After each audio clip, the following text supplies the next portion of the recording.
अब guys start करते हैं क्वेश्चन सिक्स। क्वेश्चन सिक्स हमारा देखो क्या कह रहा है। कह रहा है determine the number of 5 card combinations out of a deck of 52 cards if there is exactly one ace in each combination. देखो मैं बताता हूँ क्वेश्चन क्या कह रहा है। सबसे पहले तो ये समझो, जब भी आप गाइस बाजार से ताश के पत्ते लेके आते हो, उसमें हमेशा ताश के पत्ते गिनना, हमेशा ना 52 कार्ड्स मिलेंगे आपको। वो एक्स्ट्रा पत्ते निकाल देना जो हमारे जोकर होता है, एक आधा और होता है, ठीक है ना। तो टोटल जो हमारे कार्ड्स होते हैं वो 52 होते हैं। सबसे पहले यहाँ पे लिखो टोटल कार्ड्स कितने हैं हमारे पास, इज इक्वल टू 52 है। सही है। फिर देखो मैंने कहा क्वेश्चन क्या कह रहा है। कह रहा है ये 52 कार्ड्स है ना, इनमें से ना 5-5 कार्ड के कॉम्बिनेशंस बताओ कितने होते हैं। कह रहा है कि जो 52 कार्ड्स हमें गिवन है उसमें से 5-5 कार्ड के कॉम्बिनेशन बताओ कितने बनेंगे। और कह रहा है हर एक 5 कार्ड में ना, हर एक 5 कार्ड के कॉम्बिनेशन में वन एस जरूर होना चाहिए। वन एस का मतलब है एक इक्का जरूर होना चाहिए, ठीक है, हर एक 5 कार्ड के कॉम्बिनेशन में। मैंने कहा चलो ठीक है बना लेते हैं कॉम्बिनेशन। अब देखो मैंने क्वेश्चन देखा, मैंने कहा क्वेश्चन में किस चीज की बात कर रहा है। मेन मेन मुद्दा किस पे छिड़ रहा है, एस पे छिड़ रहा है ना, देखो एस पे। तो मैंने कहा चलो एस को लेके चलते हैं इस क्वेश्चन में। मैंने देखा टोटल कार्ड 52 है, 52 में एस कितने होंगे आप बताओ। 52 कार्ड में एस कितने होते हैं सबको पता होगा। 52 कार्ड में एस होते हैं 4, कभी भी गिन लेना। एंड अब इधर तो हमने एस ले लिया, इधर कोई भी ले लो जो बाकी पत्ते बचे, बाकी के कार्ड्स बचे। बाकी कार्ड्स को क्या कहेंगे हम, नॉन एस कह लो या कुछ भी कह लो। हम एस की बात कर रहे हैं ना, तो एस 4 है तो इधर नॉन एस लिख देते हैं। नॉन एस लिख दो या अदर कार्ड्स लिख दो, कुछ भी लिख दो यहाँ पे, आपकी मर्जी है। बाकी कितने बचे 48, 48 और 4 52 हो गए ना, ठीक है। अब मैंने कहा मुझे हर एक 5 कार्ड में से एक एस का कॉम्बिनेशन भी बनाना, हर एक 5 कार्ड के कॉम्बिनेशन में हर एक एस भी चाहिए। तो मैंने कहा मेरे पास तो टोटल एस 4 है। अब 4 में से मुझे कितने सिलेक्ट करने हैं, एक ए सिलेक्ट करना है ना, तो एक मैंने यहाँ ले लिया। हमेशा जो टोटल सिलेक्ट करना, टोटल जो मेरे पास गिवन होते हैं उसको ऊपर लिखते हैं एन की जगह। असली में हमने ये लिखना होता है ना एन सी आर। एन जो होता है हमारा जिसमें से हमें टोटल नंबर ऑफ में से सिलेक्ट करना होता है ना। अब हमें मुझे किसमें से सिलेक्ट करना है, एक एस, 4 एस में से ही तो एक सिलेक्ट करना है। तो जो सिलेक्ट करना होता है उसकी वैल्यू यहाँ पे नीचे लिखते हैं आर की जगह। और जो टोटल नंबर मेरे पास गिवन होते हैं सिलेक्ट करने के लिए, वो टोटल नंबर क्या है, 4 है, ठीक है ना। तो 4 एस में से मुझे एक एस सिलेक्ट करना है ना, तो 4C1 हो गया। अब ऐसे ही मुझे बाकी के पत्ते बचे, उसमें से देखो ये जो 48 पत्ते हैं उसमें से मुझे बाकी कितने पत्ते सिलेक्ट करने हैं आप खुद बताओ। एक तो इधर सिलेक्ट कर दिया मैंने, देखो एक। बाकी मुझे कितने सिलेक्ट करने हैं, बाकी 5 में से मैंने एक एस सिलेक्ट कर दिया, बाकी कितने बचे, 4 बचे ना। 4 पत्ते और बचे, तो 4 मुझे इधर से सिलेक्ट करने पड़ेंगे क्योंकि मुझे 5 कार्ड का कॉम्बिनेशन बनाना है, 5 कार्ड का। तो 4 में से एक तो मैंने इधर बना दिया एक, बाकी 4 मैं इसमें से ले आया। सही है। तो देखो अब इसको सॉल्व कर देंगे। अब इसमें देखो प्लस आएगा मल्टीप्लाई आएगा, आप खुद बताओ। मल्टीप्लाई आएगा, क्यों, मैंने आपको बताया है जब भी क्वेश्चन में और लिखा हो ना, कहीं भी और लिखा हो तब आता है प्लस। और अगर और नहीं लिखा तो हमेशा मल्टीप्लाई डाल देना। इसका देखो एक और तरीका भी होता है निकालने का, मैं आपको एक और चीज बताता हूँ। जैसे देखो अगर हमारा काम अधूरा हुआ होता है ना, अधूरा, अगर पूरा नहीं हुआ, जैसे देखो अभी मैंने सिर्फ और सिर्फ 4C1 निकाला था, 4C1 निकाला था, पर मुझे टोटल कितने पत्ते निकालने थे, 5 पत्ते का कॉम्बिनेशन बनाना ना, 5 कार्ड्स का, 5 कार्ड्स का कॉम्बिनेशन बनाना है। पर अभी तो मैंने सिर्फ एक ही पत्ता निकाला है। यहाँ तक तो मेरा काम अधूरा है ना, यहाँ तक मेरा काम अधूरा है, इनकम्प्लीट है। जब भी काम इनकम्प्लीट होता है तो हमेशा मल्टीप्लाई आता है। अब इनकम्प्लीट था ना यहाँ पे काम, तो इसके बाद मल्टीप्लाई आ गया। जब भी आपको लगा ना यहाँ पे काम कंप्लीट हो गया, तो हमेशा यहाँ पे प्लस आएगा। आप ऐसे भी रख सकते हो पता, और नहीं तो आप सीधा सीधा क्वेश्चन में अगर और लिखा है तो प्लस, और नहीं लिखा तो मल्टीप्लाई, दैट्स इट। तो अब इसको सॉल्व कर देते हैं। कैसे सॉल्व होगा ये, 4C1 है तो इसका फॉर्मूला होता है, सबसे पहले फॉर्मूला जरूर लिखा करो क्वेश्चन में, मतलब सोल्यूशन करते टाइम। एन फैक्टोरियल अपॉन में आर फैक्टोरियल इंटू में एन माइनस आर का फैक्टोरियल। अब दोनों जगह फॉर्मूला लगा दो बस। 4C1 की जगह 4 फैक्टोरियल अपॉन में आर की जगह क्या है 1 फैक्टोरियल इंटू में 4 माइनस 1 का फैक्टोरियल मल्टीप्लाई 48C4 है 48 का फैक्टोरियल अपॉन में 4 का फैक्टोरियल इंटू में 48 माइनस 4 का फैक्टोरियल। देन अब बस इसको सॉल्व ही करना और कुछ नहीं रहेगा। 4 फैक्टोरियल अपॉन में 1 का फैक्टोरियल तो 1 ही होता है, देन 4 माइनस 1 क्या हो गया 3 फैक्टोरियल इंटू में 48 फैक्टोरियल अपॉन में 4 फैक्टोरियल, 48 माइनस 4 44 फैक्टोरियल। देन अब इस 4 फैक्टोरियल को 3 फैक्टोरियल तक ले जाऊंगा मैं ताकि कट हो जाए। अब ये कट हो जाएगा देख लो, 3 फैक्टोरियल से 3 फैक्टोरियल गया। देन यहाँ पे क्या बचा, इस 48 को 44 तक ले जाऊंगा ताकि वो कट हो जाए। 47 46 45 इंटू 44 का फैक्टोरियल। देन अपॉन में 4 का फैक्टोरियल भी खोल देते हैं, 4 इंटू 3 इंटू 2, ठीक है, इंटू 1 देन 44 का फैक्टोरियल ऐसे कैसे, 44 से 44 खत्म हो गया। बाकी ये जो नीचे बचे इसको ऊपर वाले से काट दो, एक काट दो। देखो 4 1 जा 4 2 जा 3 4 जा 2 2 जा, इन सबको जब आप मल्टीप्लाई करोगे तो हमारा आंसर आ जाएगा 77 83 20। ये मैंने बुक के पीछे से डायरेक्ट देख के आंसर लिख दिया, आपको मल्टीप्लाई करना है, ठीक है ना। रफ वर्क में कर लेना, चाहे जैसे मर्जी कर लेना। 47 इंटू 46 इंटू 45 इंटू में 2 इंटू में 4, ये आ जाएगा हमारा आंसर 778320। तो क्वेश्चन 6 हो गया हमारा कंप्लीट। अब गाइस देखते हैं क्वेश्चन 7, कह रहा है in how many ways can one select a cricket team of 11 from 17 players. कह रहा है टोटल हमारे पास 17 प्लेयर्स गिवन है, 17 प्लेयर्स गिवन है, in which only 5 players can ball. ठीक है, कह रहा है 17 जो प्लेयर्स है ना, उनमें कितने बंदे बॉल कर सकते हैं, कैन बॉल कितने बंदे हैं, 5 प्लेयर्स। सही है, कह रहा है 17 प्लेयर्स में से 5 बंदे जो है ना, 5 प्लेयर्स जो हैं वो बॉल कर सकते हैं, can ball. If each cricket team of 11 must include exactly 4 bowlers. ठीक है, कह रहा ऐसे ना कॉम्बिनेशन बना के दिखाओ, मतलब कह रहा है ऐसे प्लेयर सिलेक्ट करो। ठीक है, प्लेयर सिलेक्ट करो जिसमें 4 बॉलर्स जरूर होने चाहिए। क्या ऐसे कोई 11 प्लेयर सिलेक्ट करके बताओ, 17 प्लेयर्स में से ऐसे कोई 11 प्लेयर सिलेक्ट करो। कह रहा उसमें से जो 11 प्लेयर्स है ना, उसमें 4 बॉलर जरूर होने चाहिए। जो 11 प्लेयर्स हैं, कह रहा उसमें 4 बॉलर जरूर लेना, ऐसे प्लेयर्स बना के दिखाओ। अब गाइस मैंने आपको एक चीज बताई थी, देखो मुझे कैसे पता लगा यहाँ पे कॉम्बिनेशन लगेगा या यहाँ पे परमुटेशन लगेगा। देखो मुझे कैसे पता लगा, मैंने आपको बताया था जब भी ऐसा क्वेश्चन आए कि 5 प्लेयर में से 2 सिलेक्ट करो, ठीक है, या दो रेड बॉल में से, या जैसे 3 रेड बॉल में से 3 रेड बॉल्स में से 1 रेड बॉल सिलेक्ट करो। ठीक है, रेड बॉल को सिलेक्ट करना है।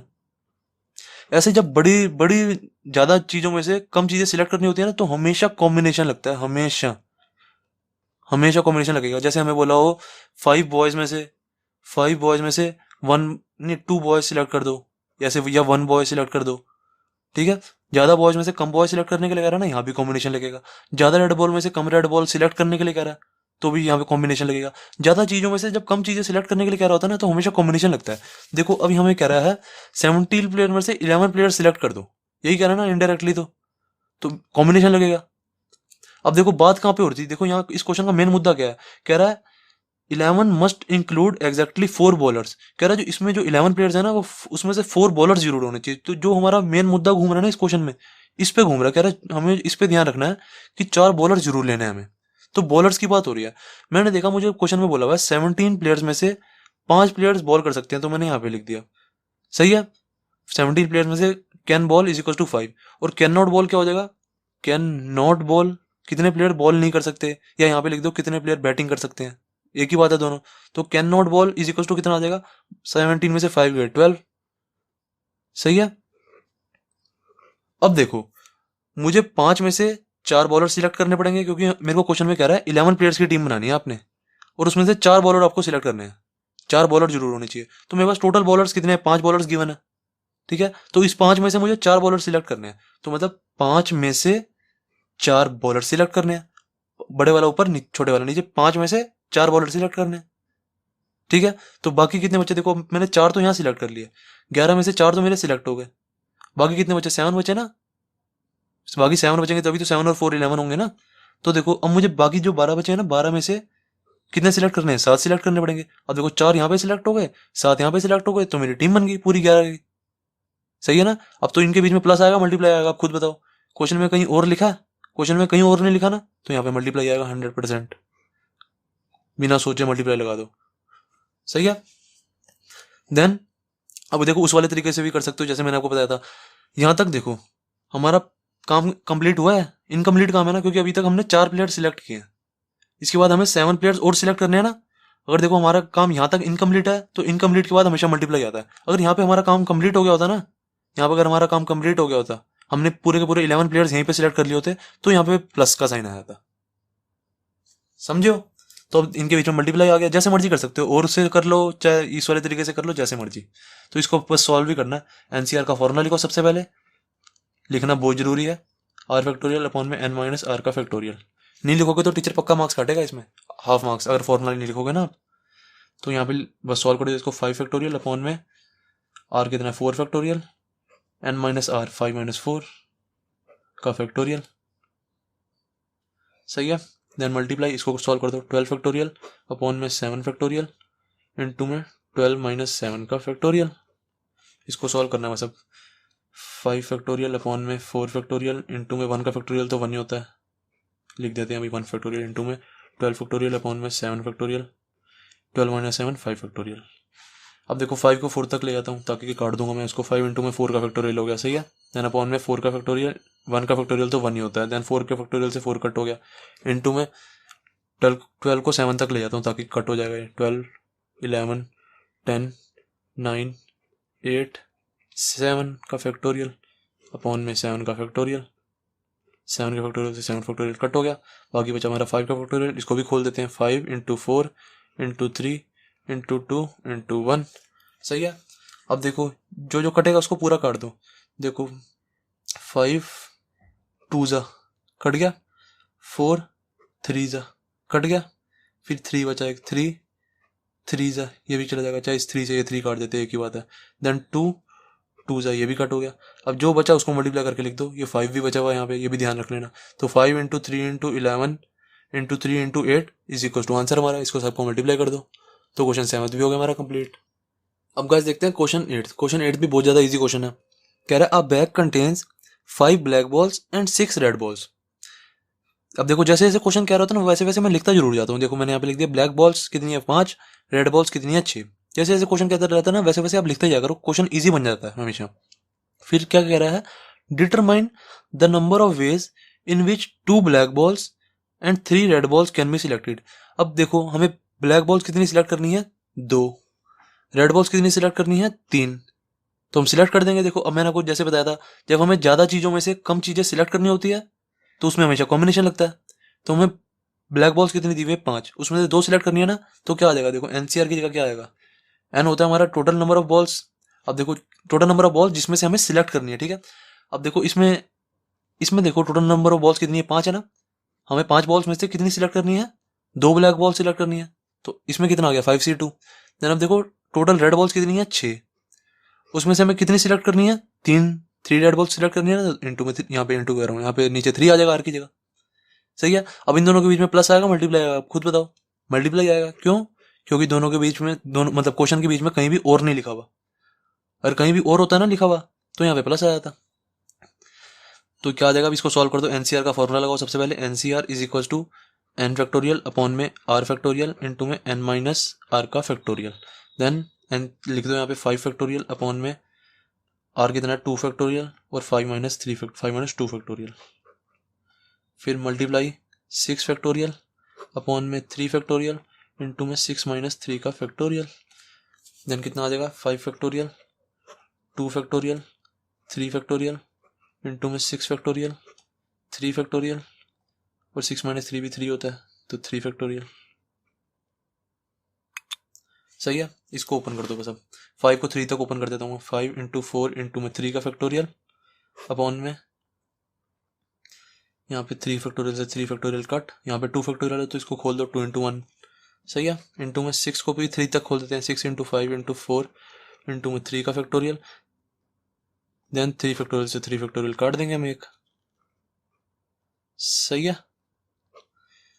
बाकी क्या बचा 3 फैक्टोरियल, इस वाले फैक्टोरियल को भी खोल दो ना, 3 इंटू में 2 इंटू 1, अब इसको काट दो, 3 2 जा 2 गया, ये खत्म हो गया, देन इसको भी काट दो 2 2 जा, अब कितना बचा हमारा 5 इंटू में 2 इंटू में यहाँ पे क्या बचा 5 इंटू में 4, हमारा आंसर। इनको सबको मल्टीप्लाई कर दो, 5 4 जा 20 और ये कितना 10, 20 इंटू में 10 इज इक्वल टू 200 हमारा आंसर। तो क्वेश्चन 8 भी हो गया हमारा कंप्लीट। अब गाइस देखते हैं क्वेश्चन 9। क्वेश्चन 9 क्या कह रहा है, कह रहा है in how many ways can a student choose a program of 5 courses. कह रहा है हमारे पास 9 कोर्सेज अवेलेबल हैं, टोटल कोर्स कितने हैं 9 कोर्सेज हमारे पास अवेलेबल हैं। कह रहा है उसमें से ना कोई भी स्टूडेंट है वो सिर्फ 5 कोर्स सिलेक्ट कर सकता है, ठीक है। Student can only choose 5 courses. कह रहा है if 9 courses are available and 2 specific courses are compulsory. कह रहा है जो 9 कोर्सेज है ना इसमें से 2 कोर्सेज ऐसे हैं जो कंपलसरी है, जो स्टूडेंट को लेने ही लेने हैं। जैसे क्लास 11th क्लास 12th में क्या होता है, इंग्लिश हमारे को लेनी कंपलसरी होती है, कई स्कूलों में मैथ्स लेनी कंपलसरी होती है, कई स्कूलों में कोई और सब्जेक्ट कंपलसरी होता है, ठीक है। तो इन्होंने क्या हुआ है, इन्होंने कहा कि जो हमारे स्कूल में जो 2 कोर्सेज है ना, या हमारे कॉलेज में जो 2 कोर्सेज हैं वो कंपलसरी कोर्सेज हैं, कंपलसरी कोर्सेज। तो कितने कोर्सेज को एक तरह से समझो सब्जेक्ट, ठीक है ना। तो कितने कंपलसरी कोर्सेज हैं, 2। और बाकी जो कंपलसरी नहीं है वो कितने हैं, नॉन कंपलसरी लिख दो यहाँ पे, नॉन कंपलसरी लिख लो या अदर कोर्सेज लिख लो, नॉन कंपलसरी। बाकी कितने बचे, 7 कोर्सेज। सही है। अभी तो जैसे जैसे क्वेश्चन कह रहा था बस वैसे वैसे मैंने लिख लिया। अब देखो हमें क्वेश्चन में क्या कह रहा है, 5 कोर्सेज सिलेक्ट करने हैं, तो उसमें से 2 कोर्सेज तो कंपलसरी हो गए, टोटल 5 कोर्सेज सिलेक्ट करने हैं हमें। तो अब देखो इसमें से 2 कोर्सेज कंपलसरी है, तो इसमें क्या हो जाएगा, इसमें एनसीआर करके लिखेंगे तो कैसे लिखेंगे, देखो 2 कोर्सेज जो कंपलसरी हैं, टोटल कोर्सेज 2 हैं, टोटल कंपलसरी कोर्सेज 2 हैं, उसमें से हमें 2 ही कोर्सेज सिलेक्ट करने हैं। टोटल कंपलसरी कोर्सेज देखो 2 ही है ना हमारे पास, तो उसमें से दोनों के दोनों ही सिलेक्ट करने पड़ेंगे हमें। तो 2C2 हो गया, ये एन की वैल्यू भी 2, आर की वैल्यू भी 2। देन नॉन कंपलसरी कोर्सेज जो है 7, उसमें से कितने सिलेक्ट करने हैं हमें, 7 में से बाकी कितने बचे, 2 तो हमने इधर सिलेक्ट कर लिए, बाकी 3 बचे ना। 5 कोर्स में से 2 सिलेक्ट हमने कर लिए, बाकी 3 बचे, तो 3 यहाँ पे सिलेक्ट करने पड़ेंगे हमें, तो 3 हमने यहाँ पे सिलेक्ट कर दिया।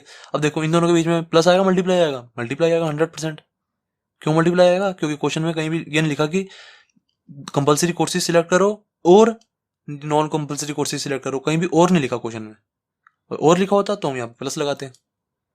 अब 2C2 की वैल्यू क्या होगी, ये तो 1 होगी, क्योंकि मैंने आपको बताया था NCN की वैल्यू हमेशा 1 होती है, NCN is equal to 1 always. आप चाहो तो इसको NCR वाले फॉर्मूले से भी कर सकते हो जाएगा ये भी। देन फॉर्मूला लिख जरूर देना NCR का। देन यहाँ पे NCR का फॉर्मूला लगाओ 7 फैक्टोरियल अपॉन में 3 फैक्टोरियल इंटू में 7 माइनस 3 फैक्टोरियल। सही है।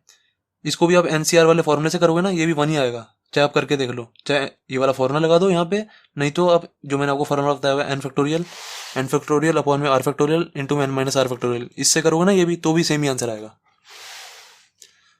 तो इसको सॉल्व कर दो, 1 इंटू में ये तो ऐसे ही रहेगा, 7 फैक्टोरियल कितना हो जाएगा, 7 फैक्टोरियल अपॉन में 3 फैक्टोरियल इंटू में 4 फैक्टोरियल, 7 माइनस 3 4 हो गया। देन 7 को 4 तक खोल देता हूँ मैं, 7 इंटू में 6 इंटू में 5 इंटू में 4 फैक्टोरियल अपॉन में 4 फैक्टोरियल से 4 फैक्टोरियल तो कट हो गया। बाकी जो 3 फैक्टोरियल इसको भी खोल देते हैं, 3 इंटू में 2 इंटू 1। सही है। तो 3 इंटू 2 6 होता है ना, 3 इंटू 2 इंटू 1 6 होता है, तो 6 से 6 कैंसिल कर दिया मैंने डायरेक्ट ही, आप भी डायरेक्ट कर दो। देन क्या बचा हमारे पास, 7 हमारा क्या बचा, बस 7 5 से 35 बचा, बस और कुछ नहीं बचा, कोई टेंशन नहीं। तो 35 आंसर। तो क्वेश्चन 9 हो गया कंप्लीट।